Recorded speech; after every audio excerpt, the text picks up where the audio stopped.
Hi, I'm Thomas from Easy Street Capital, and today we're going to be reviewing a conversation we have here at Easy Street with many of our potential real estate investors regarding questions about DSCR loans. So, Abby, I've heard you've had some questions about DSCR loans. I have been. I've been looking into real estate investing, and I've heard a lot about the DSCR loan. But I'm wondering like what that actually means. Oh yeah, no, absolutely, Abby. So DSCR loan stands for Debt Service Coverage Ratio loan. It's basically a financial term used in the real estate industry very commonly. And let me go ahead and break down each component of it for you. I would love that. Absolutely. So the debt service coverage ratio is a measure of a property's ability to generate enough income to cover its own debt payments.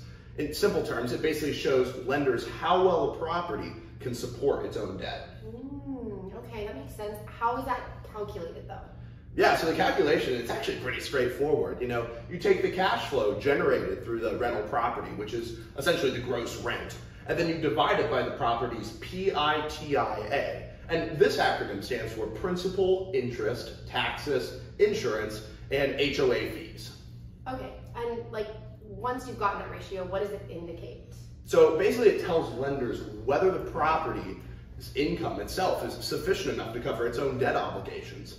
A DSCR ratio of 1 or higher indicates that the property generates enough income to cover its own debt payments, which is considered a good sign for lenders. Okay, so above 1 is good, but what if it's like, what if my ratio came out to below 1? Oh, great question, great question. So if it's below 1, that just means the property's income is not sufficient to cover its own debt payments. And in that case, you know, lenders would definitely consider it a riskier investment and probably be less inclined to provide you a loan. Okay, so a higher DSCR ratio is more favorable whenever I'm like applying for a loan. Yeah, that's exactly right. You know, this higher ratio indicates the property's ability to generate enough income to pretty comfortably, I suppose, cover its own debt payments. You know, lenders often look for a DSCR ratio of 1.25 or higher to ensure the property has kind of a cushion for unforeseen circumstances or maybe fluctuations in income. That makes sense.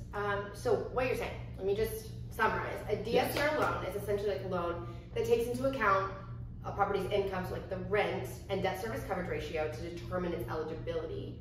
But question, if I'm part of an LLC or if I want to partner up with someone else, can I still apply? Yeah, absolutely. You know, it's great. DSCR loans are not just great fits for individuals, but they're an outstanding option for partnerships as well, you know, allowing you to maximize as this LLC, which really allows you to see the benefits of collaboration. I mean, for individuals or partnerships who are pursuing more niche strategies like short-term rentals and the BRRRR method, which stands for buy, rehab, refinance, and repeat. The DSCR loans are a perfect fit.